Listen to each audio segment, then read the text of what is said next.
On this episode of the Wounded Warriors in Action podcast, John continues his visit to Camp Hackett with a great conversation with tremendous friend and supporter of the foundation, Mr. Mike Reed. John and Mike spend some time sharing stories and discussing Mike's contributions to our Purple Heart heroes, as well as his many skill sets that he's used throughout the past 15 years in service to the foundation and as a way to honor and give back to our combat wounded veterans. Let's join John and Mike now.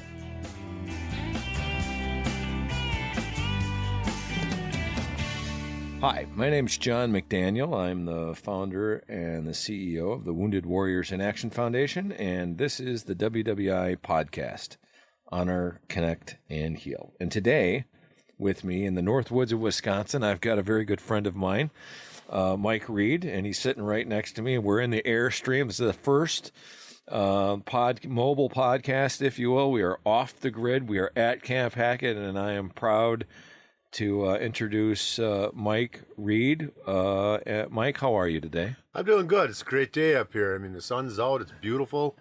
The snow is melting. Yep. So it's awesome. So I'll lead in with how I haven't really thought about this, but we've known each other for, what would you reckon? God, I'm trying to think so. Got to be 15 years? Yeah, 16 years, yeah. Time flies. It does. It's so I'm thinking I had the bar the second year. Yeah. When you came up here, I was in there I think it was our second year. Yeah. So, Mike Reed is a very special guy. Mike has done more work up here, volunteer work, I might add, up here at camp than anybody else. And there's been a lot of people that have helped move the ball, move the needle, however you want to say that. But Mike is a what's the saying?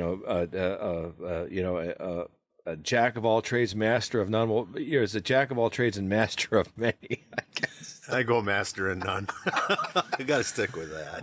But Mike's got a very interesting. I asked Mike to be on the podcast because he's a very interesting man. He's got lots of talent, and he can fix anything, and has with his own hands built the addition onto the bunkhouse, the American Disabilities Act compliant bathroom that we put in, thanks to the Reeves Foundation. But Mike did all of that work himself, and the tile in there is amazing. Some river rock in there, but it's an amazing, beautiful addition to the bunkhouse. Mike, tell us a little bit about that work that you did in there. Well, when I got the shipment from Florida with a box of rocks, my wife is, what did you order now? Yeah, so I opened it up. I guess I ordered a box of rocks. There was a box of rocks. Yes, there was. First time I've ever had to do that one, but John actually took and cut stones from the river. We cut a flat side on them. And so this tile job actually it's stones from the property. It's pretty cool. It turned out nice. It was probably one of the most intricate ones I've had to do, because most of the time when you do something like that, it comes in a sheet, and these had to be set one stone at a time. And it was fun. I enjoyed doing stuff like that. And I couldn't be doing it for nicer people. This is a great organization. John gives me too much credit, though. He should be giving more of it to my wife. Joni is without her, trust me, I can't do this. Wow. She takes care of stuff at home when I'm out doing this kind of stuff. So it's more. I mean, she's a great woman. Yes, she is. One of a kind. You found yourself a wonderful woman there, didn't you? Yes, I did. She called me a wuss the other night. I didn't believe I was going to say that out loud, but I did. We were sitting there. I went to Mike and Joni, his beautiful bride, own in town. They're business owners, and they own in Phillips, Wisconsin, up here in the Northwoods. They own Club 13, and right next to that is the A&W, and they own that as well. So they are proprietors and small business men and women, and a couple up here working very hard, very much part of the fabric of the society up here. And so I rolled into the bar, and I wasn't drinking, and I sat at the bar, and you all were playing dice, weren't you? Yes. Yeah. Yes, Somebody won something or did something, and there was a round being bought, and normally I would have probably been playing and had a shot, but I didn't, and so your wife Joan looked at me and said, "Well, get him a water, get him a shot of water." So the guy came over, and the bartender comes over, and everybody's drinking whiskey or rum chadas or whatever they're drinking, and I had a shot of water, and which I didn't finish all of, I might add. And your wife looked at me and said, "What's wrong, you wuss?" That would be Joan. I love it. I love it. I said I got the best ass chewing in my life. One of the best ass chewing. And I've had some good ones in the military. You get your butt chewed real good. And I remember a few years ago I was back hauling some trash, and you told me I could use your dumpster to throw our trash in. But what wasn't clear in my mind is which dumpster to put it in. And so I was putting it in a couple bags of trash in the A&W dumpster, and Joan happened to come out with 2 or 3 of your employees. I don't know, they may have going to lunch or something, and so it caught me doing it, and boy, did I get a butt chew in there. That's a good one. Yeah. Yes. I apologize for that. I told her, well, Joan, it's one of them things. You wouldn't believe the amount of stuff, but I guess I would rather see people throw the garbage in my dumpster than on the side of the road. Right. So yeah. But she definitely God bless her. Reprimanded you for that. I did. Yeah. And called me a wuss. So you got to love that. I mean, I said there's only one person on the planet that could call me a wuss and get away with it, and I think it's your wife. But anyway, God bless her. So you have a very interesting past, and I wanted to touch on that a little bit because I think it's, I just find it fascinating. And you worked once upon a time. You worked in a cheese factory, right? Yes, I actually started there when I was 17. I'd go in after school, and we'd work till they started at 3:45. The shift started because there was a lot of high school kids that worked there. Right.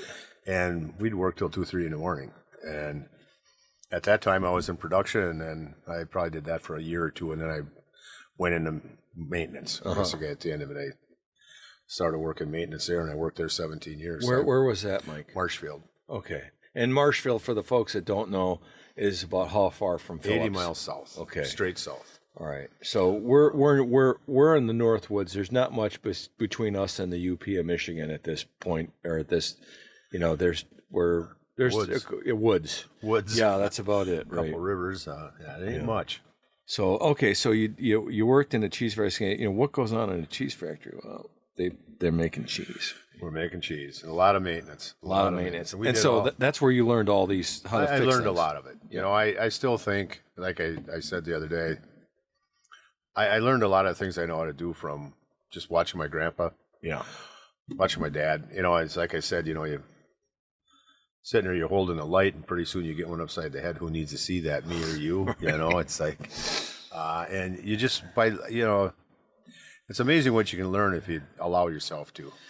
I'll tell you, I came up with this new, I'm serious about this. I know you and your wife were laughing at me the other night, but I think we need to develop this new unit of measurement. It's called the mic, okay? And the mic is, I think once people get a hold of this idea, I think that it'll really catch on and it'll be a thing.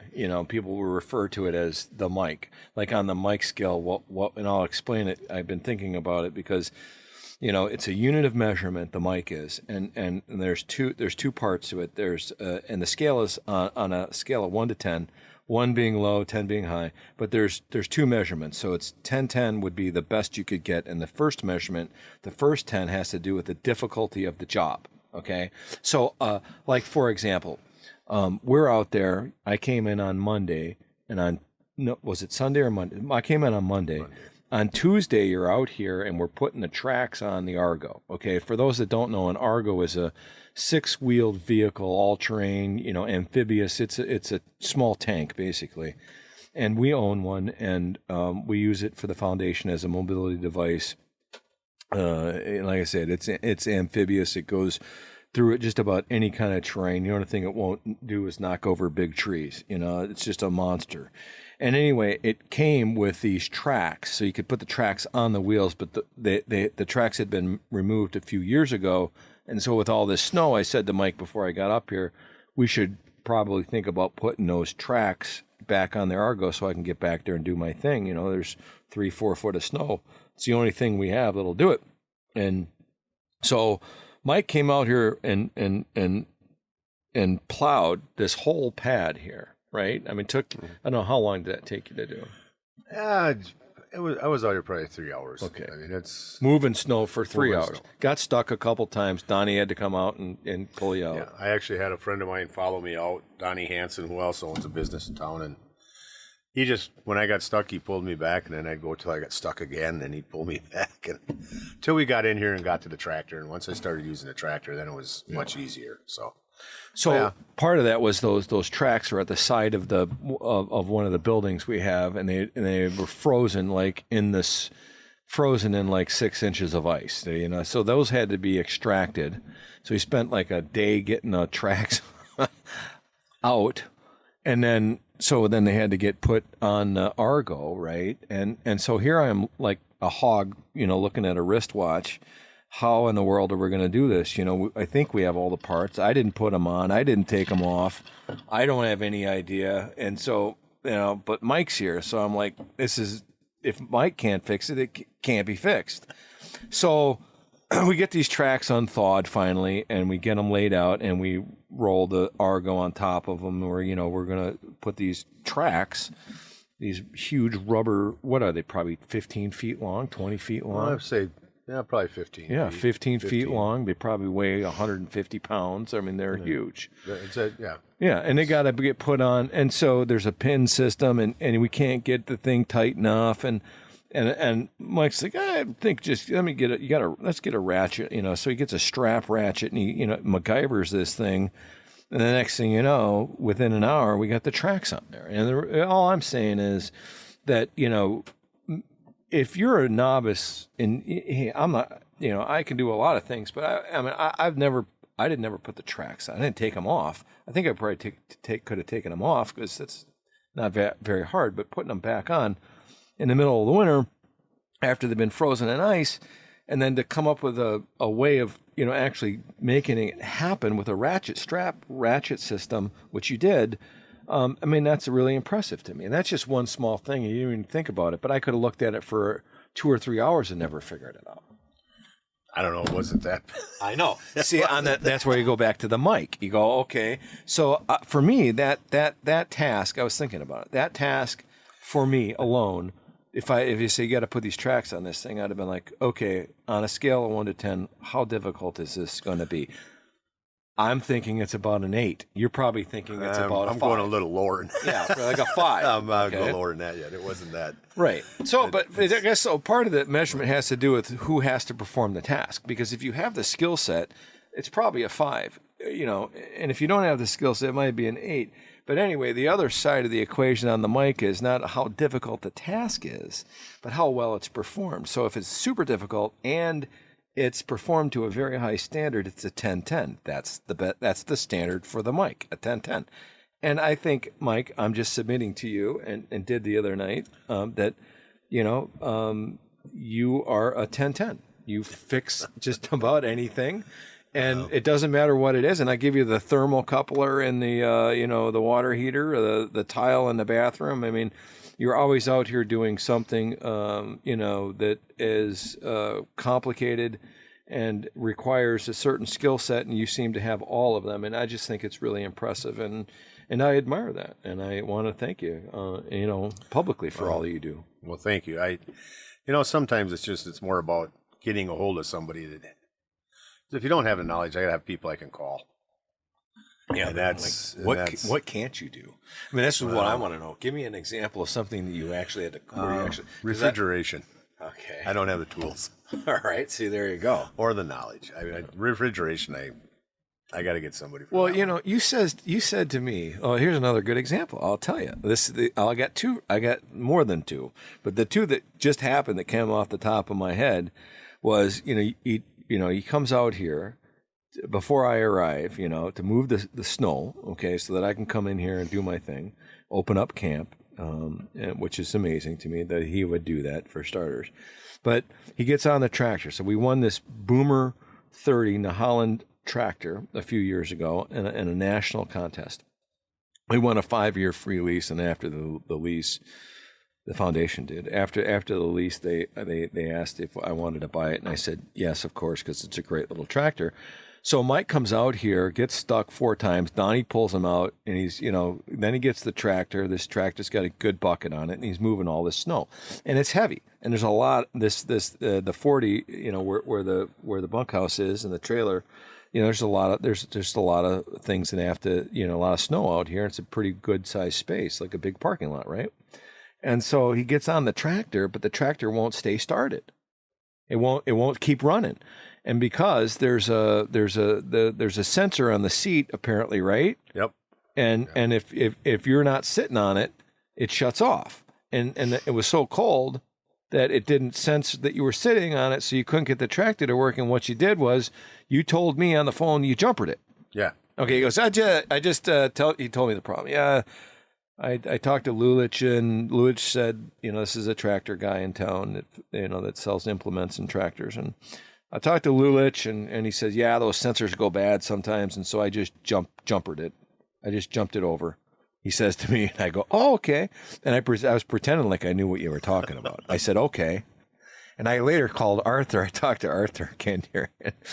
And I said, yeah, I told him a story. I said, yeah, Mike had to jumper it over. I said, and Art said the same thing I did. Oh, okay. I said, you don't kid me. You don't know what that means either, do you? He goes, no. I go, well, I pretended like I did. So, but yeah, there you go. I mean, tell us about how'd you do that? Just put a wire in a switch. Put a wire in a switch. Just put a wire and jump. I don't have that skill set. I was just going to cut it off you. and wiring on it, but you might want to use it again. So, but that's all I'm saying. It's just a safety switch. Yeah, it's just a safety switch. Yeah, but I'd have been out here for the rest of my life, not knowing why. I'm telling you, the truth of the matter. It would have warmed up and it would have worked. Okay, eventually, right? But I would have had to go in, and my standard would have been like, all right, we're going to have to wench the tractor onto the trailer, hook up the truck, drive it into Lulich, and tell him it doesn't work, and Lulich is going to look at me crosswise and just go, well, it's this switch right here, and like you figure it out right away. Same thing with the thermocoupler, so I wanted to buy a new water heater. I was like, yeah, I think we need a new water heater, Mike. He's like, no, it's probably just the thermocoupler. I'm like, pretended like I knew what that was too. And you pulled it out and handed it to me, and I had to go get a new thermocoupler, and I did. But I mean, to this day, I don't know what a thermocoupler does. Do you? Of course you do. Yeah. What does a thermocoupler do? Measures the heat. All it does is you got a standing pilot, and it just measures that there's a pilot. Because if you don't have a pilot and the gas comes on and it ignites, it'll blow the place up.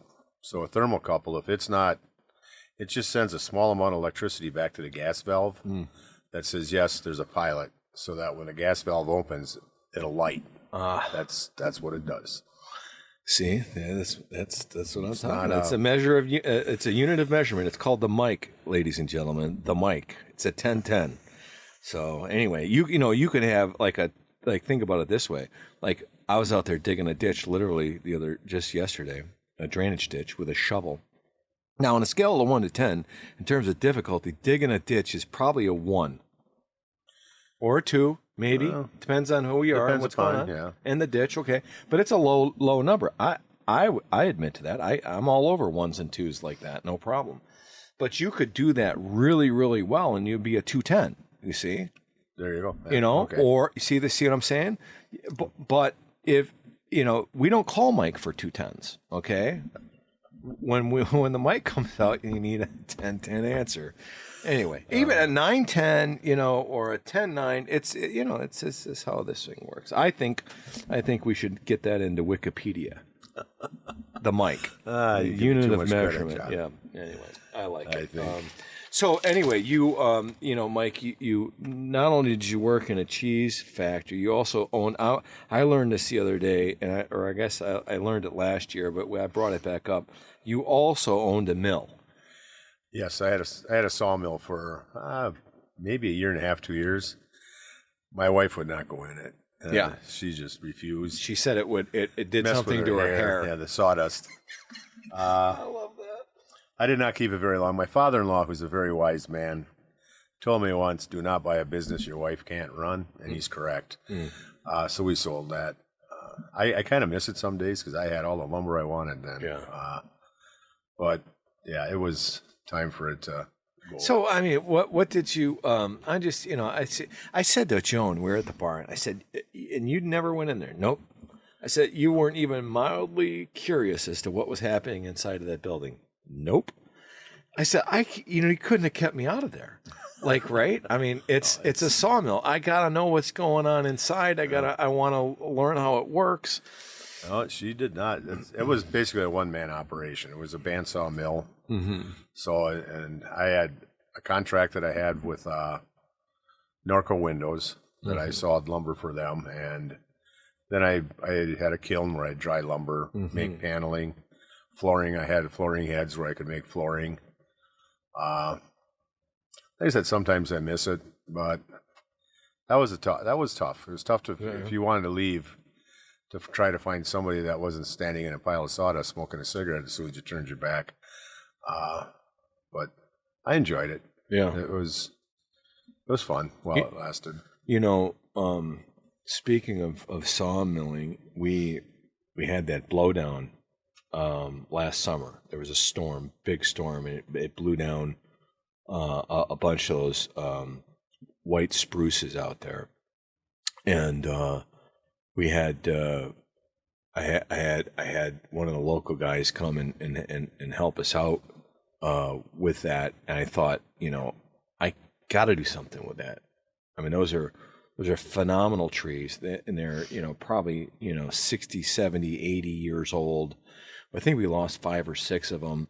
And I thought, well, we're going to expand the bunkhouse for the heroes, and we need some lumber to do that. So I figured it was going to probably cost me, some money, obviously, to have somebody bring a portable saw out here and do that. But what the heck, right? It's better than letting the bugs get it. Yeah. And so that's what they did. And I think the first estimate was like there was going to be like 380 2x4s, and we ended up with like 540 of them or something, something like that. So it was. I mean, I wished I had been here to see it. I just think it's really super cool. This idea of cutting wood and 2x4s. And at the end of the day, once again, it's just like the rock that's in the shower. Yeah. Part of that's going to be built from trees that came off the property, which is always kind of, to me, it's always kind of cool to say, hey, this came from the property, right? It just gives it a little more meaning, I guess, or whatever it might be. Yeah. Well, it feels good. I mean, it's a warm, fuzzy feeling, and I was taking a shower, standing on, last night, standing on river rock that I picked out of the, tributary of the Jump River, and that you skillfully installed. It's beautiful. It's nice. It's like anything else, the more you put in it, the more you get out of it, and those things don't they don't just happen, No, there's nothing worth doing that just happens. Yeah, that's right. Anything worth doing is going to be a certain amount of work involved in it. And it's just. I told my kids a long time ago, if you find something you really enjoy, figure out how to get paid for it. You'll never work a day in your life. Yeah, that's right. And I enjoy doing this kind of stuff. Yeah, I'd rather come out and volunteer for you than go get paid by somebody. Well, that's just the way I'm at that point in my life. Well, you've done amazing things. I got a photo I ran across the other day. It would have been at least, I don't know, probably 12 years ago, 10, 12 years ago, I don't know, when we put the addition onto the bunkhouse. I got a picture of you up on the roof slinging a hammer. I mean, that was that was a long time ago. But you were there and did the majority of that work. We had other guys pitch in. A lot of the heroes helped do that too. But once upon a time was just a barn, and now it's a bunkhouse where our wounded veterans stay when they're up here.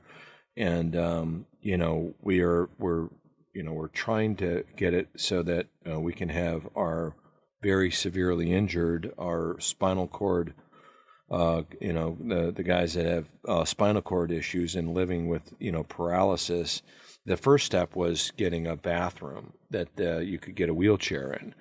And, that's obviously a major concern for anybody who has, is confined to a wheelchair or a mobility device. If you don't have the proper facilities, they can't be here.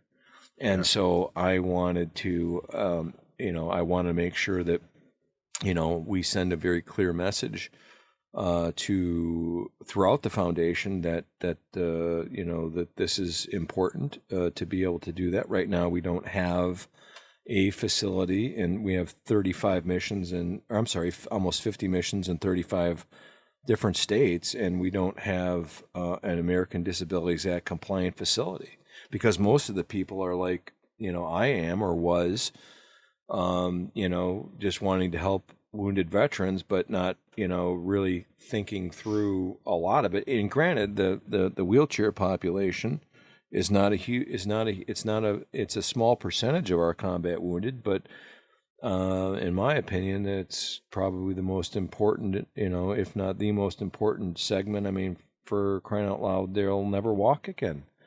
And so they deserve to have a place where they can go and take a shower and do their business, and a place to sleep. And we don't have a place for them to sleep right now. So the next step is blow out that one of that sidewall there and create a space so that we can properly berth them when they're here. So I hope that once that's done, that we can start start to serve them a little more effectively, and I hope that'll send a signal to many others across the country, to maybe start thinking along those lines.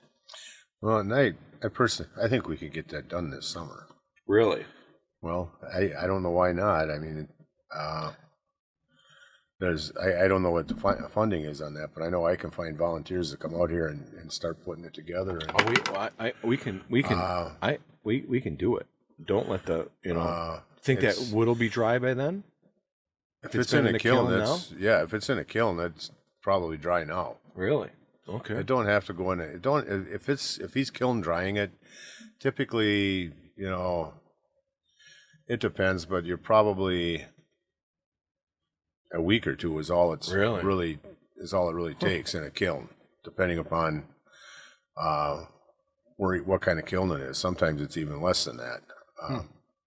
So it should be good to go. And I don't know what he cut it at, but if we're using that, it doesn't matter as long as it's uniform. Mm-hmm. It's the only thing you'd have to really is if it's not a true 2x4 is we just have to get something a little bit wider so that the plates match. The top and bottom, and just get it done. Well, we should, because we can. We would not let the resource stand in the way, because we can make that happen. I would love to see that. And the thing is too, I mean, I don't know this for a fact, but I'm guessing if you got somebody in a wheelchair, you also got to have a caregiver with them. Well, sometimes. So you need, or not always. I don't know. Not always. No, not always. But in some cases, yeah. And that's what when we approach them, we'd say, do you need a caregiver? And if the answer is yes, then that space there, that it really probably needs to have at least two beds in it, like with partitions or something like this, for a little bit of privacy. Maybe not rooms. I don't know. We have to think through that, but we got to pour that. I mean, if that slab got poured, we should go mark that, and then just. Well, let's wait till the snow's gone. Yeah. No, but isn't that next? I mean, mark it and then mark it out and then probably get a dozer back there or something and knock some of them. Yep. Get the black dirt off. Get some good decent fill down again, and yeah. I guess before you do it is mark it out, and then we'd go back to where. Because that would be nice to have a contractor come in and at least frame it out, but Or I guess that ain't that big Well, a for deal. the but concrete?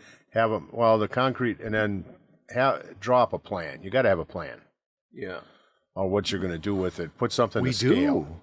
We do. You helped us. Remember? Oh, yes, I do. We do have that one. We do That's have a still what plan. we're going to go with. Well, I still have that at my house. You probably still have a copy of it too. I'm going to guess I mean, somewhere. we should look at it again.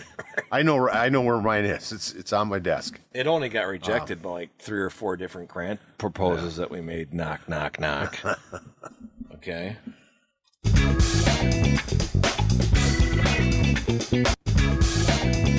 I don't know why that's there. See, David told me that there's these 4 buttons not to push, and I just pushed one of them. I was looking for the applause. Okay, because I'm not hearing you now. Oh, you're not? Nope. You're not hearing me. Well, I can hear you, but not in the my, headphones. Really? Oh boy, what did I just do there? Oh man, you can't hear me at all. Not like it was. Can you hear me yet? Yeah, I can hear you just fine. Did I? How about your volume? Wait, maybe I am. Is it good now? Yeah, I think so. I think it's. Is it still? It looks like it's still recording. I hope it is. Well, listen, I wanted to. Yeah, I think we're still good. Okay. Yeah. Well, then one of those is an applause button, and I pushed it to the guy that's going to edit. Don't edit that out. That's what that's part of the good stuff here. We want one take, one shot, one kill. But anyway, so yeah, I was saying knock, knock, knock. We went after like I don't know how many different people and organizations we asked for them to support this idea to build an addition, not just the bathroom, but, a place for our wheelchair, paralyzed veterans to, sleep. And we need a place for them to sleep on the first floor so they don't have to go upstairs, But anyway, we're just going to do it. I mean, we got the lumber now and we just get we should blow the dust off that plan and take a look at it. I can dig it out when you come up next time. Yeah. Or before you go back this time. I like I said, I know right where it is. Yeah. I mean, it's a slab, right? It's just a slab. Tie the slab in and put the walls up. Right. The worst part of it will be tying the roof in. Yeah. And that's not that complicated either as far as that goes, I guess. I've built a house. I guess I can build that. Yeah. It's not. It's like I said, this community up here is awesome. We can. Yeah, they are. We can get people that will come out and help in a minute. Oh, for sure. It's and even the heroes, they say all the time when I see, when I posted that about the bathroom there, I can't tell you how many people just crawled out of the woodwork saying, "Hey, next time you do something like that, give me a holler. I can swing a hammer." I mean, there's a ton of, we could we probably should to do it right. We should probably say, hey, there's a week period here where if you want to volunteer and feel like you bring your hammer and want to help. I mean, our problem isn't going to be finding people to help. No, not up here for sure. And I'll tell you what, with being off the grid, the system you got here right now is so nice. Yeah, because we can work out here. We don't have to listen to the generator run. No. When I was doing that stuff in earlier, I mean, I could run my compressor, I could run my table saw, I could run my chop saw. I just couldn't run them at the same time. Yeah. My hat's off to Battleborn because they did a great job, didn't they? That's phenomenal. My next motorhome is going to have that system. Yeah. That's if this one don't. So what Mike's talking about is this summer. Before that, right before, I guess about a year ago in the springtime, I got a heads up that these folks from Battleborn Batteries and Dragonfly Energy wanted to chat with me about the work that the foundation was doing. And so we had this conference call they set up. And the next thing you know, after the conference call that afternoon, or that later that afternoon, I'm told, hey, we're flying in on an airplane to come check out your camp. And they did. And they came out and did a little site survey. They wanted to completely, outfit the bunkhouse with these lithium ion batteries and connect them to a solar panel array and keep the foundation, get this, our buildings didn't have any light in them and we were running off of a generator. And now it's all clean solar power energy thanks to battle-borne batteries, and the system is phenomenal. It is. Like I said, I couldn't believe it when I was out here. I can remember I came out and there were some people working on some other stuff. I said, I hope you don't mind. I got to fire the generator up. Well, you can, but you don't have to. Yeah. And there was very few times. Once in a while, to sun, I would run it for a little bit, but for the most part, everything I did in there was all done off that solar panels. It was awesome. Yeah. It's so peaceful out here. It really is. When you don't have to listen to that generator. It's a game changer. You know? Yes, it's is. an absolute game changer. So, thank you, Battle-borne Batteries, Dragonfly Energy. We are enjoying the fruits of your labor. And they came in here and did all that and became a 5-star sponsor for the foundation, like overnight. And they did it all. They didn't charge us a penny to do all that. And then they turned around and said, hey, that Airstream trailer you got there that, you're running around the country in, we'd like to retrofit that with battle-borne batteries and a solar power solution as well. And the next thing you know, I'm driving this thing down to Indiana, and Future Solutions is installing battle-borne batteries and a solar power array on top of the Airstream. Yeah, they're an awesome company. Yep, they really are. And I can't believe it. When they were up here, I was going to come out and okay, I'm going to run out and talk to them on Tuesday. They were here on Monday and they were gone. Yeah, they weren't even here on Tuesday. No, they came and they flew in on a plane. They had some guys drove, I guess, I don't know. But I jokingly say it was like a ranger mission. They came in the middle of the night. It was dark when they got here. It was dark when they left, but they did it within 24 hours and they all left. Yeah. Because like I said, I wanted to come out and say hi, and they were gone. I know, amazing, absolutely amazing. Yep. As well as like many members of this community and several across the country, people have poured their heart and soul into the work that we're doing, and it's just it's a blessing. It really is. I mean, you can't make it up. If you'd have told me, 2 years ago, 3 years ago, whenever, hey, some guys from battle-borne batteries are going to get a hold of you and they're going to come out here and retrofit your entire system with these batteries and solar power, and you're going to be green, clean, and off the grid, and everything's going to work perfectly, I don't know what I would have said. But I probably would have looked at them with one raised eyebrow, but that's exactly what happened. Yeah, they would definitely be a 10-10. That's a 10-10. See, they mic'd it. That's what I'm talking about. That's exactly right. That's a 10. That's a 10-10. It got mic'd. Yeah. Okay. That's a 10-10. No. That's right. Because I look at that system. Here, Art Kandarin and I were up here and we were trying to sort this all out. Because we as former military officers in the infantry, we didn't have to know about things like that, but we now that we are exposed to things like that, we have a natural inclination to want to understand it. How does it work? And and electricity and power is one of those things that I'm like, again, I just don't have that skill set. And I just look at, to me, it's 5 or 6 boxes and a bank of batteries and a bunch of solar power panels. And that's how it all works. It's magic, but it certainly does. Yeah. That one's over my head. Yeah. It's pretty cool. Yeah. It's cool. Yeah. And the nice thing about lithium batteries, from what I understand, is, you couldn't do that with lead batteries because lead batteries emit like gas, right? Yeah. And that can be toxic. It would have to have been done different. Yeah. The batteries would have had to been outside. Yeah. They're not going to last as long. Yeah. And I did some reading on this because I'm looking, like I said, I am looking at it for my motorhome. Like a lead battery, when it gets 60%, it's drops down a lot in its output. Yeah. Where these lithium batteries, they'll go down 20%, and they're still putting out 12 volts or whatever. They're full. Right. They're still at full power. Yeah. From what I was reading, whereas a lead battery, it's not going to work that way. they start going dead, they're dead. Yeah. They stop putting out. Well, the other thing about like lead batteries, I mean, or lithium ion batteries anyway.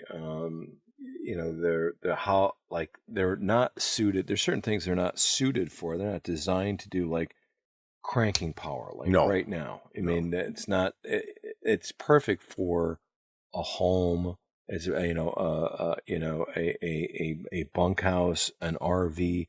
As long as you're not asking that to be like a cranking battery to start something. I mean, lead batteries have their application, and that's pretty much what it is. Yeah. But they're, one of Battleborn Battery's sayings is "lead is dead," and get out there and stay out there, and they certainly have enabled us to do that, and we're very appreciative of that. So the one other thing I wanted to chat about, you mentioned it earlier about getting wrapped in the head with a flashlight. So I think it's, we're both Mike and I are fathers, dads, and Mike had a little head start on me in that. I was a late bloomer there, but we were talking about being, about being dads and what you'd learned from your dad, and so as we're out there putting the tracks on the Argo, Mike mentions getting wrapped in the head with a flashlight by his dad, and on several occasions, I'm sure a few occasions anyway. And I'm not talking about doing any bodily harm, just getting whacked in the head a little bit, right? Bringing your attention to what's going on. That's right, because he said to you, like, "Are you holding that flashlight so you can see, or so that I can see?" I don't know. You learn. You just learn respect. Number one, which I think we've lost a lot in this country. Respect for anything, respect for your property, people, other people. And it's, and that's taught as a young person. I can remember when I was a kid, if you were walking and you didn't need to know the guy. If he told you to knock it off, you knocked it off, at least till he was out of sight. Right. Today they'll flip you off. Right. We just didn't do that as kids. No. Different world today. Yeah, and I don't necessarily think it's better. And that's what my comment was the other day. I think we could probably go back to getting wrapped in the head with a flashlight a little bit. Now you know what I mean. I mean, it's I think that unfortunately is something that's that's sort of dying, if you will, or damn near dead. But yeah, when you're up underneath when you're under the crawl space with your dad in a flashlight, and it's kind of miserable, but you have to help him because you're holding the light and you're the gopher, and you're holding the light in the wrong place because you're trying to see what's going on, and you get a little tink upside the head. I mean, that goes a long way. It does. Yes, it does. You don't forget it. That's how you get to be the Mike. That's okay. It's fun, but it's part of life. It's it is. It is. Or was. So, Mike, I just I wanted to. Part of the podcast series really, from my perspective, is to, really focus on great people who've, helped the foundation do so much in such a short period of time. And you are certainly, up here. You're the, you got a C on the jersey for the captain there, and we really appreciate everything that you've done. Your leadership. You're humble about it. You have an amazing attitude, and your skill set is superior. And oh, by the way, Mike just doesn't come up here and fix things. Mike and his wonderful bride Joan have raised a lot of money for the foundation as well, through A&W, through Club 13, through their extended network of friends and family in this community. And so, you've won our Volunteer of the Year award multiple times. I mean, we just can't pin. It's really hard to pin any more medals on your chest, buddy. You're an amazing man. The amazing people are the people that come up here, not me. Because if it wasn't for those people, we can't sit here and do this. if it wasn't for the people that served under you and yourself. And we can't do this. That's why we're free in America. And people need to start remembering that that came at a cost. Yeah. And when you see these guys, you see part of that cost. Yeah. Yeah. I can remember, I don't remember the gentleman's name, but when he was hopping down the steps with no leg, I think you picked him up from the airport and he asked you if you could take his leg off. I think I got that right. Yeah. He slipped to that one that's right. I forgot. There's so many of them. Yeah. So yeah, we're driving back from the, was he the guy from Alabama? I'm not sure. I'm not. Yeah. I think it was. I picked him up at the airport in Wausau, and he didn't. I mean, they tell us on their application. We ask them the nature of their wounds, and I can't remember, and I had forgotten or I didn't know his name was Jack. Yeah. Okay. And it's from Alabama, and I forgot that he was wearing a prosthetic because his gait was normal, and he had long pants on, and we're driving, back here to camp, and he says to me, do you mind if I take my leg off? Because he had been traveling all day, and I said, no, absolutely, and so there we were, not a big deal, but I mean, it's just not something you expect. Not something you expect. I had another guy who I was, at the time I was driving that truck Jake's driving, that big Ford F-350, and I had picked him up, at the airport and opened the door. He's trying to get into the passenger side there, and for whatever reason, makes a misstep, falls completely out of the truck. I'm in the driver's side. I mean, I got it in park. I get out, I run over there. His leg's not attached to him anymore. It's, it had come off in the fall. And so, there's this guy in his leg, and I'm like, I'm immediately, picking him up and help him, and he's laughing about it.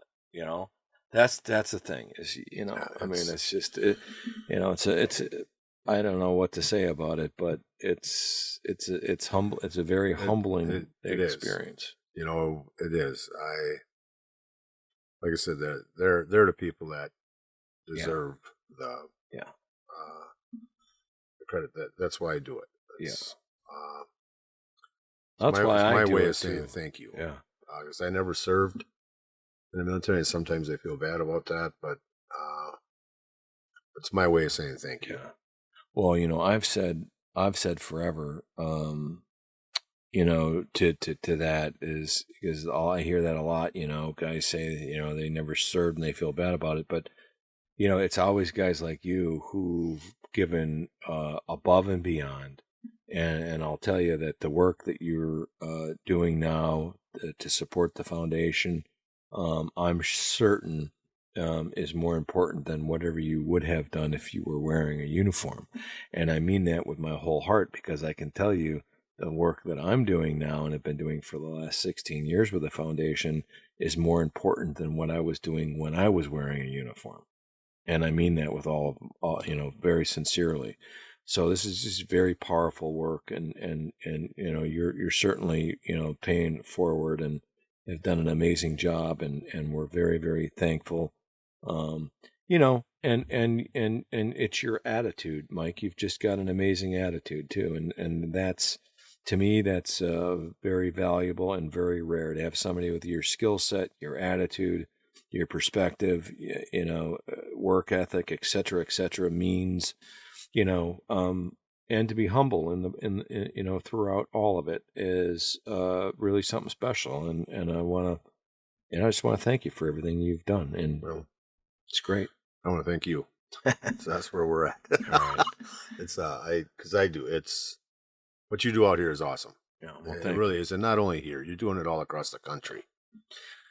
Well, lots of people are doing it across the country. Yeah, for sure. And I may have lit the spark that caused some flames, but Yeah, that's what's really neat about it is all these people that are doing, replicating missions like this across the country where, and if you're listening to this and have no clue, what's happening out there in the field, I'll just spend a second and tell you, here like at Camp Hackett is a very small example of what's happening out there. But up here when it's usually 4 or 5 days, okay, of an all expense paid world-class outdoor sporting activity, whether that's hunting or fishing.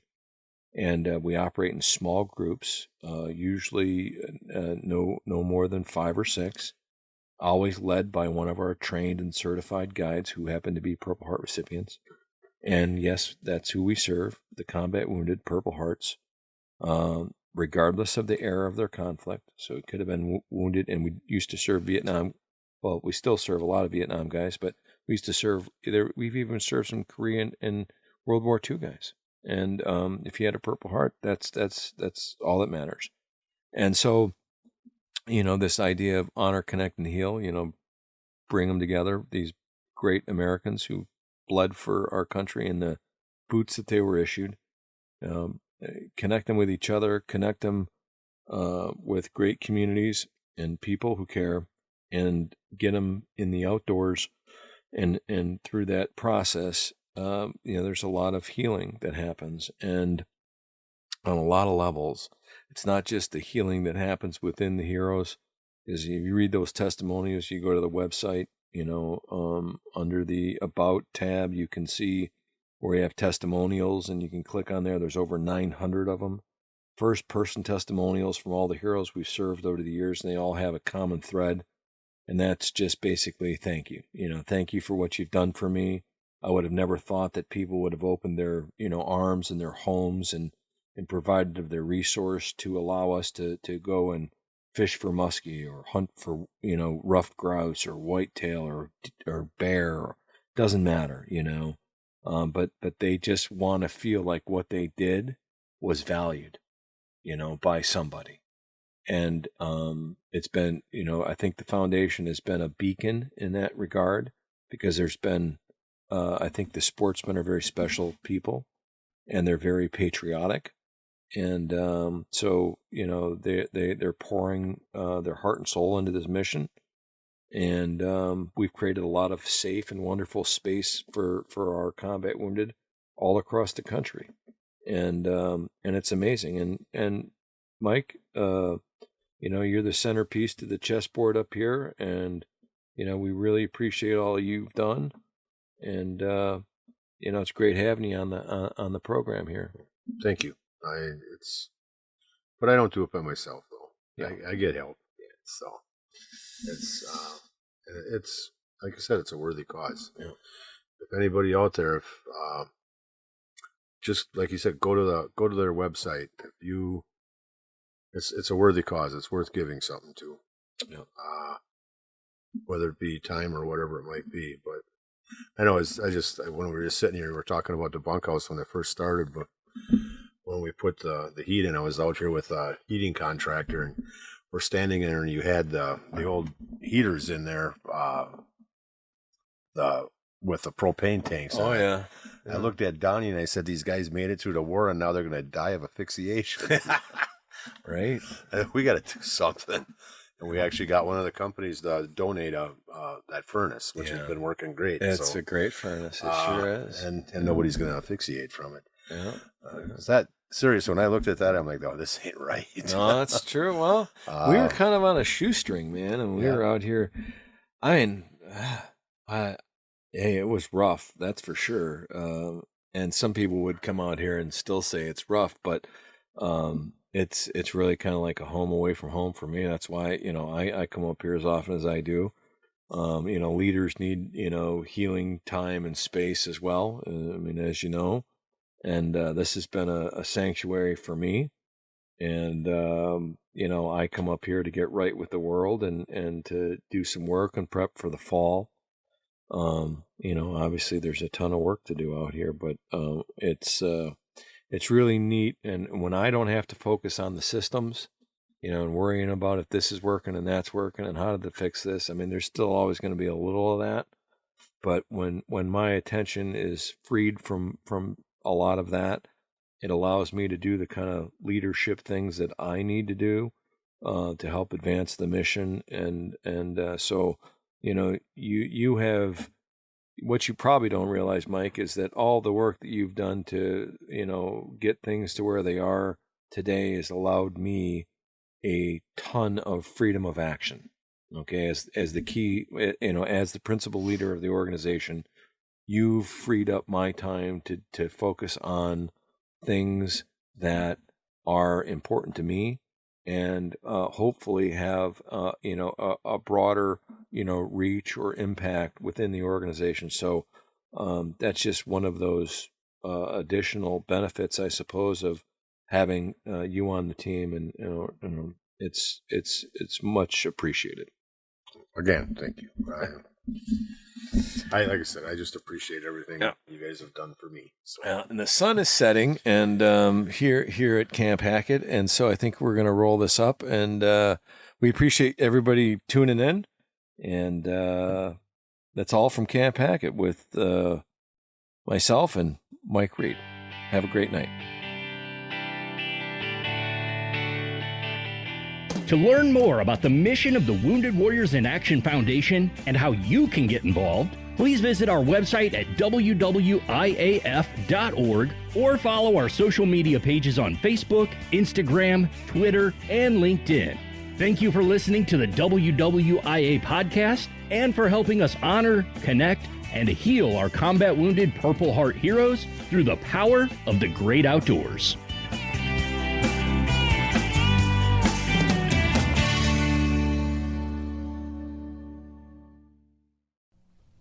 If you like what you're listening to here and would like to join our team in our mission to bring healing power and recovery to America's Purple Heart heroes, please become part of our Sponsor a Hero team by clicking on the link in the podcast notes or by going to WWIAF.org/sponsor. That's WWIAF.org/sponsor. Our heroes need you now more than ever. Thank you.